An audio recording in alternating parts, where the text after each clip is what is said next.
ಅದರಿಂದ ರಾಜಕೀಯವಾಗಿ ನಿಶಕ್ತಿ ಅನ್ನೋ ಪದ ನನ್ನ ಹತ್ರ ಇಲ್ವೇ ಇಲ್ಲ. ರಾಜಕೀಯವಾಗಿ ನಿಶಕ್ತಿ ಯಾವಾಗಲೂ ಕೂಡ ಇಲ್ಲ, ಮುಂದೆನೂ ಕೂಡ ಇರೋದಿಲ್ಲ, ಹಿಂದೆನೂ ಕೂಡ ಇಲ್ಲ, ಈಗಲೂ ಕೂಡ ಇಲ್ಲ. ನೀವೇನ ಆ ಥರ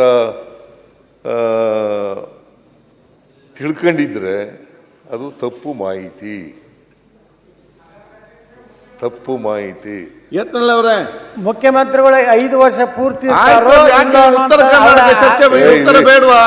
ಮುಖ್ಯಮಂತ್ರಿಗಳು 5 ವರ್ಷ ಪೂರ್ಣ ಮಾಡ್ತಾರೋ ಅಥವಾ ಇವತ್ತು ಎಲ್ಲರಿಗೂ ಅಭಿನಂದನೆ ಧನ್ಯವಾದ ಹೇಳೋದು ನೋಡಿದ್ರೆ ವಿದಾಯ ಮಾಡ್ತಾರೋ ಅನ್ನೋಂತ ಸಂಶಯ ಇವತ್ತು ಬರ್ತಾ ಇದೆ. ಯತ್ನಲ್ಲವ್ರೆ, ಉತ್ತರ ಕರ್ನಾಟಕ ಉತ್ತರ ಈಗ ಅವ್ರಿಗೆ ಸಂಶಯಗಳು ಏನೇನೋ ಇದ್ದಾವೆ ಪಾಪ, ಅದಕ್ಕೆ ತೆಗೆದಾಕ್ಬಿಟ್ರು ನಿಮಗೆ ಪಕ್ಷದಿಂದ ತೆಗೆದಾಕಿತ್ತು. ಅದಕ್ಕೋಸ್ಕರ ನನಗೂ ಹೊರಗೆ ಹಾಕ್ಯಾರ, ನಿಮ್ಮನ್ನೂ ಹೊರಗೆ ಹಾಕ್ಯಾರ. ಸಂಶಯಗಳ ಮೇಲೆ ಅದ್ರ ಬಗ್ಗೆ ಚರ್ಚೆನೆ ಮಾಡಬೇಡ್ರಿ. ಹೊರಗೆ ಹಾಕದವ್ರಿಗೆ ಏನೂ ಅನ್ಯಾಯ ಆಗೋದಿಲ್ಲ. ನೀವು ಹೇಳಿದ್ರಲ್ಲ, ಹೇಳಲ್ಲ, ಜೊತೆಗಿದ್ದಾಗ ನಿಮ್ಮನ್ನು ಕುತಂತ್ರದಿಂದ ಹೊರಗೆ ಹಾಕಿದ್ರು. ಇವತ್ತು ಮುಖ್ಯಮಂತ್ರಿ ಆಗಿರಲ್ಲೋ, ಹಂಗೆ ನಡೀತದ. ಅವೆಲ್ಲ